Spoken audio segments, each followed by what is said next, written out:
Hey everybody, Mike Johnson from PWInsiderTV here with former WWE and World Champion Sheamus at the grand opening of the WWE Performance Center. During the presentation, you talked about how important developmental was to you when you first came to WWE.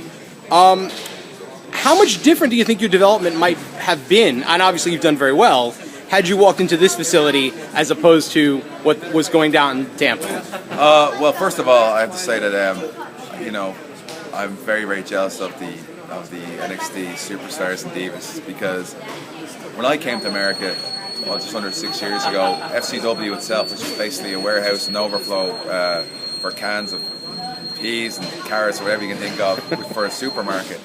I was there as the whole transition happened before FCW became Florida Championship Wrestling with the TV arena and everything. You know, I was very lucky to have some great trainers there: Dr. Tom Pritchard, Steve Karen, Dusty Rhodes, Norman Smiley. I don't know how much difference my career would have changed, but I know that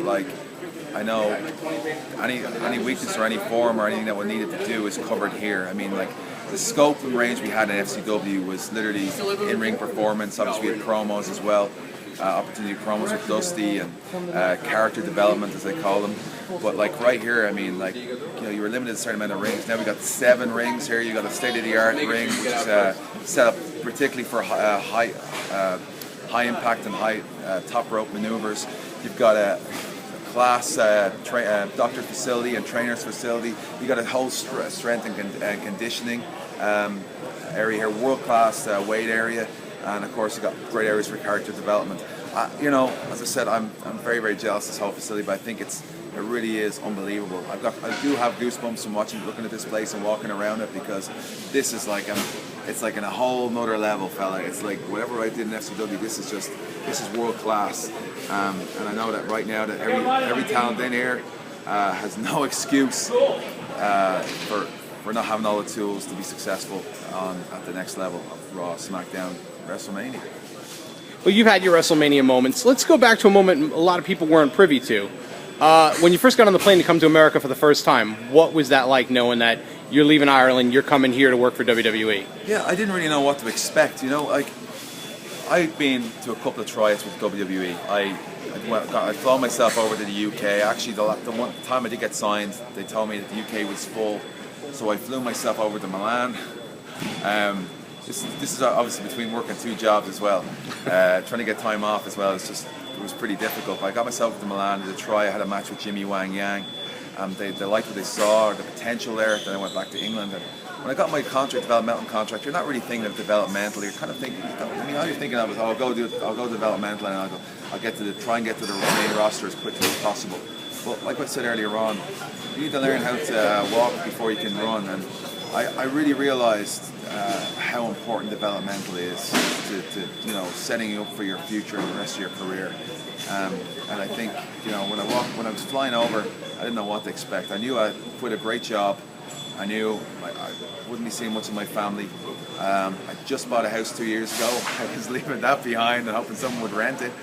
And all my friends, and I was coming into the unknown. I didn't know anybody in FCW. I knew Drew McIntyre, Wade Barrett, who had wrestled on the Indies. They'd just gone to OVW, so it was a huge step, and I was very nervous. And you know, there's a lot of hype built up about it in Ireland because they found out about it. So I didn't want to go back, go to the United States and then come back with my tail between my legs, after failing. So I knew there's a lot of pressure on me. I put a lot of pressure on myself, but I really am going on forever here, aren't I? But, you are. It's okay though. It's your moment. I just knew that, like, I was very excited and nervous at the same time.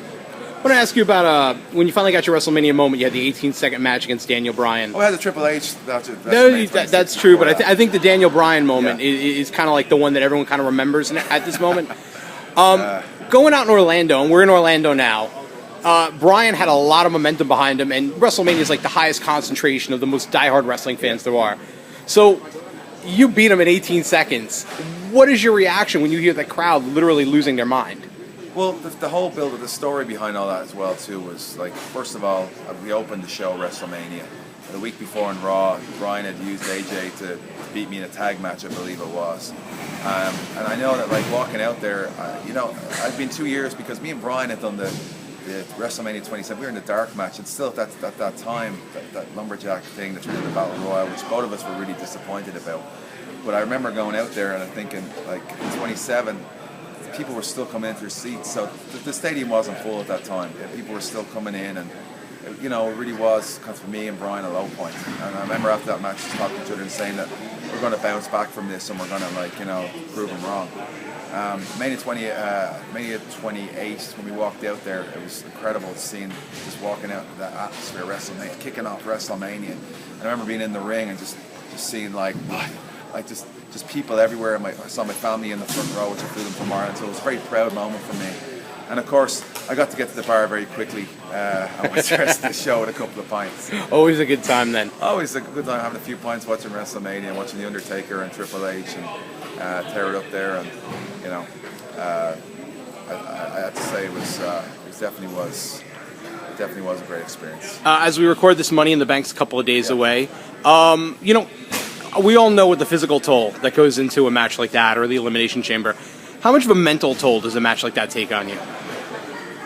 Well, I talked earlier on, they're talking about this rehab facility and medical center. Like, I don't ever want to, I saw it today, and I don't ever want to see it again, because I've been fortunate enough not to be injured or get any injuries. Watching now, I'm going to jinx myself here, because I've said this about 5 times. But let's hope not.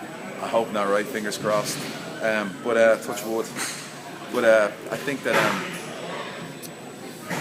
you know, I've lost my train of thought, fella.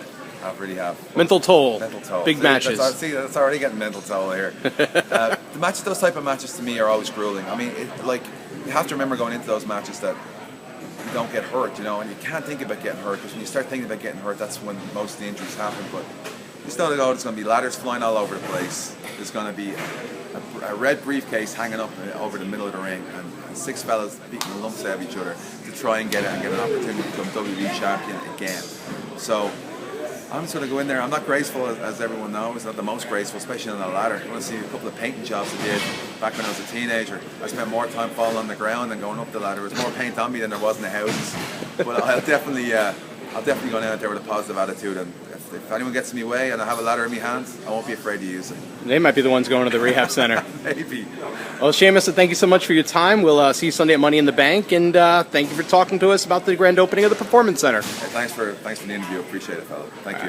Take care.